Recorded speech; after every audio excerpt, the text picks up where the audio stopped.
Alright, so here we do have option number 1, send it. And here we advise not to play this shot if you haven't checked the wind angle. And how do you check the wind angle? And that you do after being pulling 10 rings with Apocalypse level 8, 9.2 rings with a POC 7, or 8.5 rings for a POC 5 and 6. I would strongly advise you to not play this shot if you, after your wind angle check, have a plus yardage that is 24 or above. And the reason for that is then you have too much crosswind and you risk to not reach to the fairway pad, and that would be an automatic drop into the water. But if you do have the wind angle correct, or you just want to gamble and you don't really care, then you play 4.5 bar topspin, 1 right spin. And what's going to happen is that depending on where you reach on the fairway pad, look how close that is.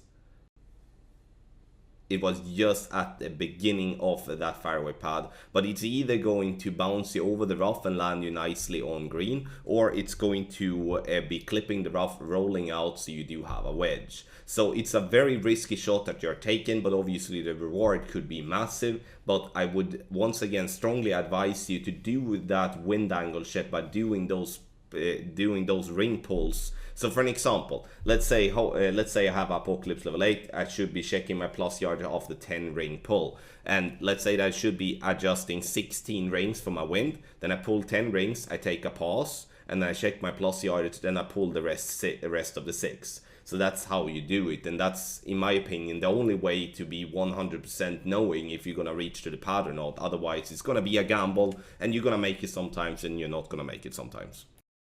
For the EB school on the second shot, we are either going to play with no top spin, or like no spin at all, or we are going to play with max top spin play. This is a replay glitch, that's why it only shows +2, but it's still the same type of distance here. I judge this slider to be 55%, that's what I'm playing as well. And you can see here now that I'm having the ball guideline just slightly through the hole. I would definitely make sure that I'm looking at it from the side, so I'm not aiming on the right side of the pin, which is very easy to do in that situation. So in this instance, when it comes to the max topspin rule, I play EB school minus 30% P4. If I would be playing no spin, then I would be playing plus 25% P5 as EB school. My pull was very messy, and I definitely didn't get the correct amount of rings. That's why a great left there is actually going dead center. But with the max top spin play, we shouldn't have any issue getting that one to drop with greats.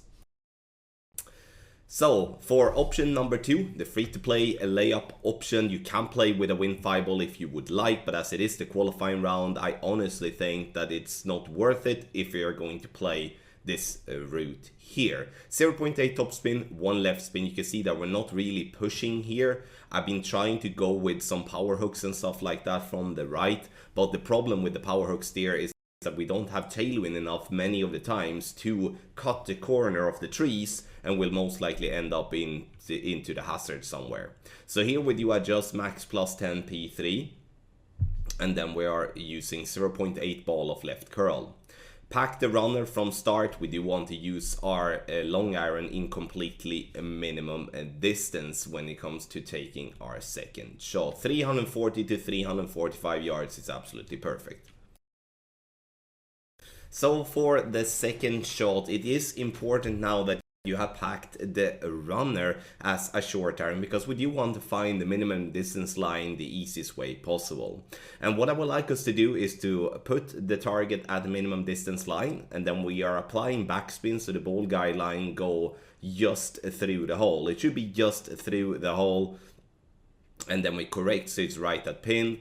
And now we're going to play minimum distance minus minimum distance plus a 35% elevation plus 0.1 power to ball settings. I'm favoring 1201, that's at least the goal with my pull angle. And then we're going to center the ball, make sure to have no curl, overpower or underpower here, and then hit perfect. And you can see here that we bounce on the fairway and we roll lovely into the hole for a beautiful eagle. This is a safe option. You will always have a chance when it comes to making this type of play, but obviously need to hit perfect on the second shot, and it is a lot of rings to adjust. So if you can send it, strongly advise you to send it. Get the guides on patreon.com/golfclashtommy.